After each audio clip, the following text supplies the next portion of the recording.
hot hatch segment is a bit like a trump card game. It's not the biggest sector, nor the most prestigious, but everybody has a contender, and it's all about who has the most power, the highest top speed, the fastest acceleration, or the most technology. Now, Volvo's contender in that segment is this car. It's the C30 2.5. On paper, the Swede should be a hot hatch frontrunner. With 169 kilowatts of power and 320 newton meters of torque, it's got more urge than the Golf GTI, while the power-to-weight ratio of 119 kilowatts per ton trumps the Golf 2. But it's by no means the most powerful player. The Renault Megane RS has 184 kilowatt on tap with a power-to-weight ratio of 137 kilowatt per ton. Yes, it is 18,000 Rand more expensive, but it's still well below super hatches like the all-wheel drive Golf R and the Audi S3 or the Scirocco R for that matter. Now, the Swedes have an ace up their sleeve, and it's called Polestar. Polestar is a Swedish company that tunes and races Volvos and enjoys the blessing of the Volvo factory, a bit like the relationship between AMG and Mercedes-Benz. So, while this car looks like a standard C30 2.5R, it has more muscle thanks to some clever mods by the Polestar boffins.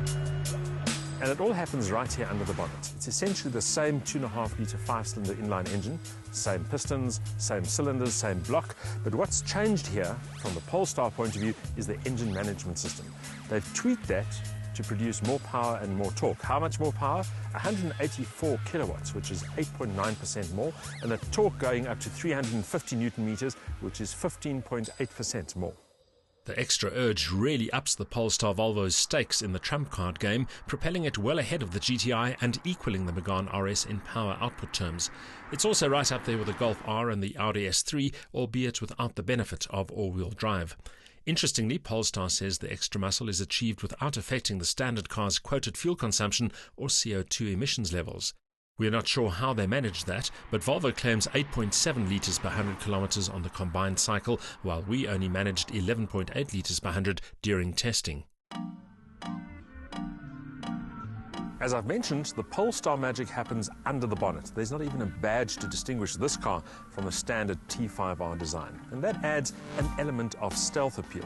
Of course, the T5 is not the most subtle car to start out with. The standard body kit includes a deeper front air dam, large air intakes, sill extensions, a racier rear apron, and a rather large rear wing. These elements embellish a shape that is controversial at best and certainly polarizes opinion. The front is angular and quite aggressive, with big headlights framing a chunky grille. In profile, the strong shoulder line dominates proceedings, accentuating the Volvo's muscular haunches and emphasizing the unusual slanted rear hatch. In a world of generic design, nothing else looks quite like this, and if anything, it does endow the C30 2.5 with a distinctive and instantly recognizable personality. But its design cues can be just too unconventional for some.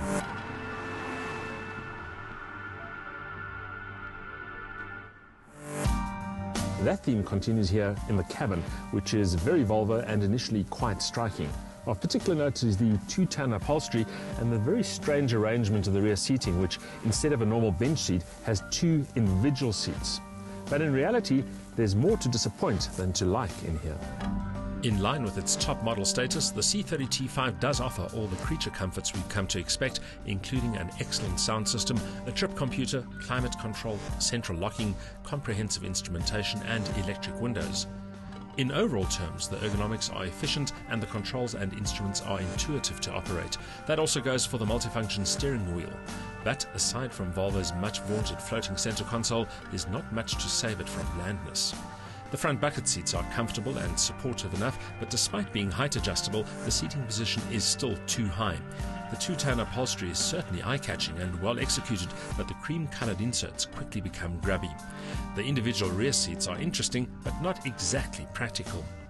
The boot remains the cabin's Achilles heel. Access is awkward, restricted by a complex boot cover that gets in the way when loading larger objects.